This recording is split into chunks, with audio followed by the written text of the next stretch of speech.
Well, well, well, well, well. Look who's saying Brexit has failed now. It's Nigel Farage. And I would hope, I would at least hope, if many of you remember back in 2016, where Nigel was asked a very simple question that if Brexit failed, what would he do?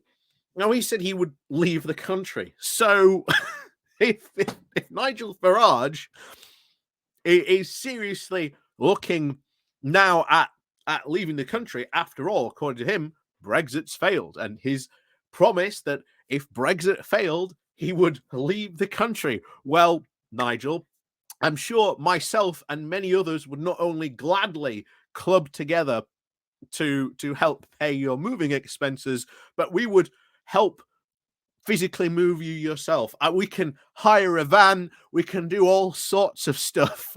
We are here to help you move, Nigel. We will gladly move you out of the UK. Because, after all, that's what Nigel said. If he said Brexit end up failing, he would leave. So, will Nigel, of course, pack his bags? Of course he won't. It was obviously, at this time, a political stunt.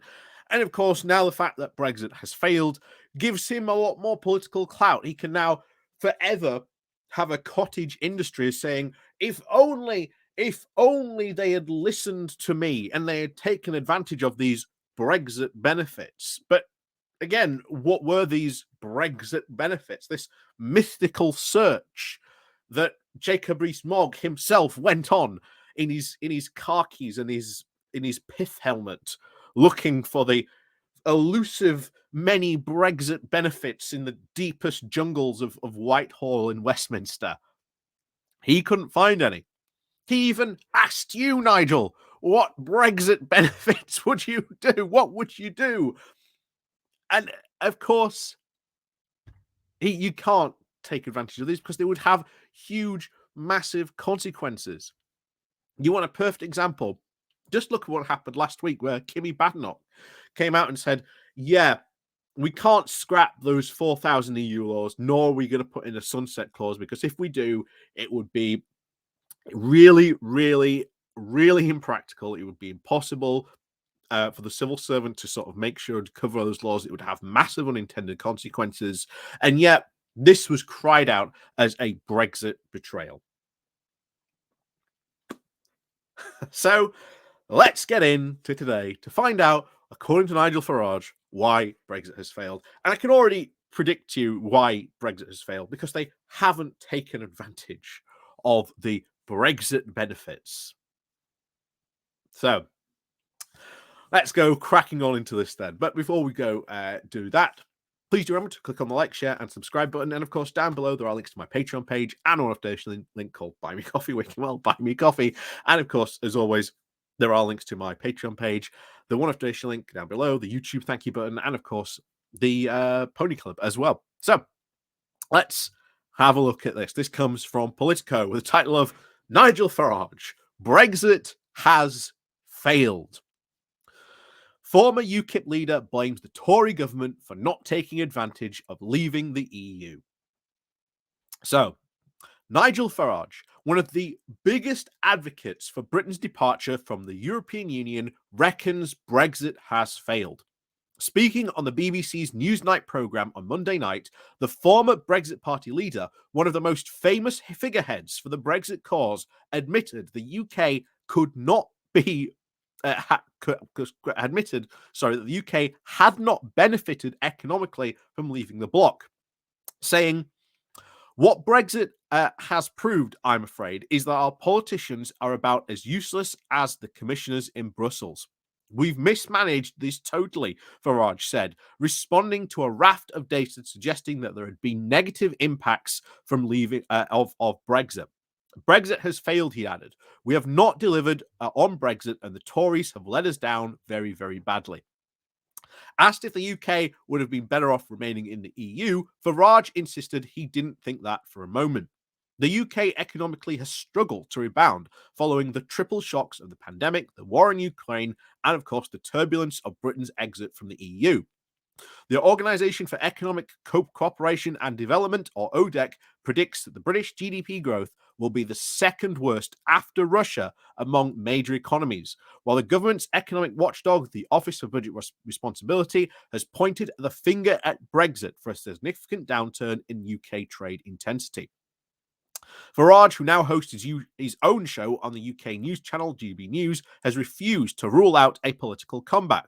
He is currently the honorary president of the populist right-wing Reform UK party, which is formed, of course, after the Brexit party he founded. Currently, Reform UK leader Richard Trice said the party would try to stand against every Tory MP at the next election, and it looks like to try and squeeze the Conservatives' vote from the right.